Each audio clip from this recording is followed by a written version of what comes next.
This week's episode of the 2020 Digimon Adventure reboot showed us just how terrifying the new Devimon can be through an evolution line that is new to Adventure, and it gave us a bit more info about how the new evolution modes Alteros and Sagittarius are going to work moving forward. This episode is a non-stop battle, for better or worse. The build-up to the battle you expect in typical storytelling, that occurred last week, so we cut straight to the action. It'll make fans happy, but it'll also make the episode feel a bit samey. 2 fights, 2 locations occurring at the same time for 20 minutes straight. As strange as it may sound, my favorite part may have been the start of the Devimon battle for just how video game-like it felt. A big boss spitting out laser blasts from the middle of the map while the good guys inch closer by using a cover system. I also enjoyed seeing the extent of Devimon's power as he would just blast Skullgreymon and Garurumon when he made contact. I couldn't help but notice the impact of certain attacks and the marks they left. It made me feel like I did when Skullgreymon and Taichi were becoming covered in miasma 2 episodes ago, where I wondered if this would have a long-lasting effect. I wonder if next week some of those scratches Devimon caused will come back to haunt us. Elsewhere, the remaining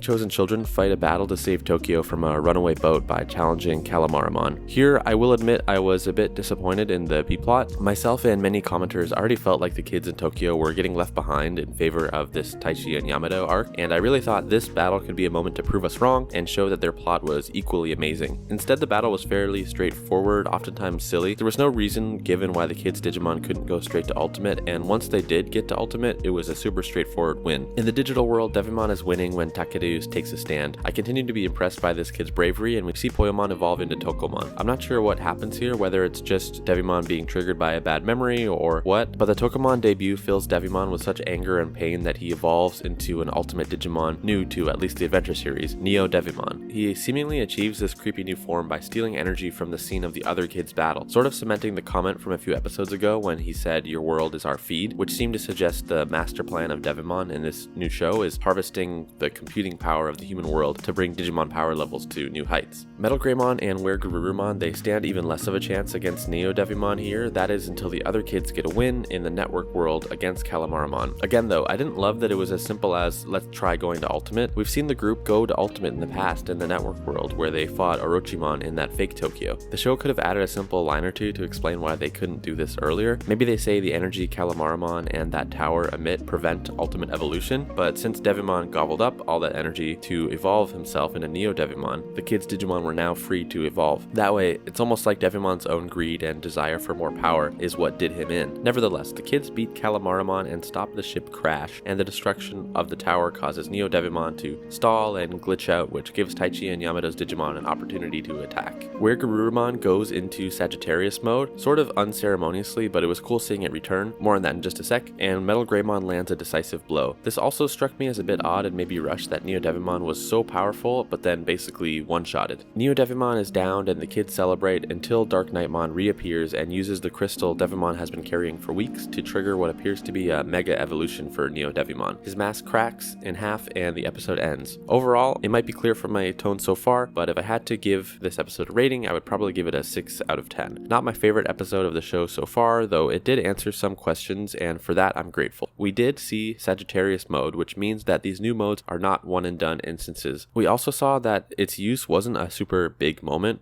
which, like it or not, tells us the show is going to treat it less like a new form and more like a new weapon. We also did not see any of the other kids' Digimon get a new form / mod this week. The fact that it didn't appear here doesn't confirm that it's only going to be Taichi and Yamato getting these new forms, but for people who believe that to be true, definitely adds more strength to their argument. I'd give it a few more episodes before we can safely say Lilymon X is not happening. I think next week will be a stronger episode. We are seeing in the preview something very ominous going on with Taichi and Skullgreymon, where it's looking like they're possessed. Is this the result of those miasma wounds, or maybe the scars that NeoDevimon left on Skullgreymon this week? Will it result in Skullgreymon? And will the two teams reunite? Now that the Tokyo kids have kind of solved their big problem, I don't really know what's left for them to do other than rejoin the others. Let me know what you think is going to happen next, and let me know if I'm alone in my feelings on this episode. Alright, take it easy.